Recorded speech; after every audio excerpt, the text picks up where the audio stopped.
Hello goose post ചെയ്യണമെന്ന് കരുതി എടുത്തൊരു വീഡിയോ അല്ല കേട്ടോ ഇത്. ആക്ച്വലി ഞങ്ങൾ ഇന്നലെ ഐക്കയിൽ പോയിട്ടുണ്ടായിരുന്നു. അപ്പോൾ അവിടെ നിന്ന് എൻ്റെ പെർഫോമൻസ് കണ്ടിട്ട് ഗിലോട്ടൻ പകർത്തിയതാണ്. ഓക്കെ ശരി പോസ്റ്റ് ചെയ്യാമെന്ന് ഞാനും വിചാരിച്ചു. ഞാൻ ഇത്രയും നിഷ്കളങ്കതയോട് കൂടിച്ചിരിക്കുന്നത് ഇത് ആരോടാണെന്ന് അറിയോ? ദേ ഈ മനുഷ്യനോട്. അപ്പോൾ ഇങ്ങനെ എൻ്റെ അടുത്ത് പറയാം നിന്ന് ഡാൻസ് കളിക്കാതെ ആ വീലിൻ്റെ ക്യാപ്പ് ഊരി വെച്ചുകൊണ്ട് യൂസ് ചെയ്യാൻ. ശരിയാണ്, ഞാൻ നോക്കിയപ്പോൾ ദേ ഇരിക്കണ ക്യാപ്പ്. വെറുതെ അല്ലാന്നേ, എനിക്ക് പെർഫോം ചെയ്യാനൊരു ഒരു സുഖം ഉണ്ടായിരുന്നില്ല. ക്യാപ്പ് ഊരാൻ നോക്കിയപ്പോൾ കിട്ടിയില്ല. എന്നാൽ പിന്നെ അതവിടെ വെച്ച് ക്യാപ്പൊന്നും ഇല്ലാത്തൊരു കിടിലൻ സാധനം എടുത്തുകൊണ്ട് വരുന്നുണ്ട്. ഇനിയാണ് ശരിക്കുള്ള കളി തുടങ്ങാൻ പോണത്. ഞാനും സ്കേറ്റിങ്ങും തമ്മിൽ പഴയ ഒരു ബന്ധം കൂടിയുണ്ട്. ഞാൻ കൊച്ചിയിലുള്ള ടൈമിൽ നടക്കാൻ വേണ്ടി കലൂർ സ്റ്റേഡിയം വരെ പോകും. അവിടെ പിള്ളേർ ചെയ്യണത് കണ്ട് ഒരു ക്രേസ് തോന്നിയിട്ട് പിള്ളേരുടെ ശിക്ഷണത്തിൽ 1-2 തവണ ഞാൻ ട്രൈ ചെയ്തിട്ടുണ്ടെന്നുള്ളത് സത്യം.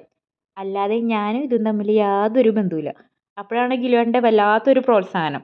ബോഡി ബാലൻസ് ഉണ്ട്, അല്ലെങ്കിൽ കയറിയപ്പോൾ തന്നെ വീണേനെന്ന്. ശരിയാണ്, ബോഡി ബാലൻസ് ഉണ്ട്. ഓക്കെ, അപ്പം ഞാൻ പിന്നെ ആരൊക്കെയായെന്നുള്ളൊരു തോന്നൽ എനിക്ക് വന്നു. ഒന്നും നോക്കിയില്ല, ഒന്ന് കറങ്ങിയതാ. പക്ഷെ ഇതിൻ്റെ ക്ലൈമാക്സ് വീഡിയോ ഇതിലില്ല ആക്ച്വലി, അതാണ് സത്യം. ഞാൻ കറങ്ങിയപ്പോൾ എൻ്റെ കൈ നേരെ ഗിലുവിൻ്റെ ഫോണിൽ പോയിട്ടാണ് തട്ടിയത്. ഫോൺ താഴെ വീണു. അപ്പോൾ ഗിലുവിൻ്റെ മാസ് ഡയലോഗ്, ആ കാലാണെങ്കിൽ ഒടിയും ചെയ്യും, ബാക്കിയുള്ള കൈ ഞാനായിട്ട് അങ്ങോട്ട് ഒടിക്കുകയും ചെയ്യുന്നു. അപ്പോൾ കൈയും കാലും ഉള്ള മറ്റൊരു വീഡിയോ ആയിട്ട് പിന്നെ കാണാം. Okay bye.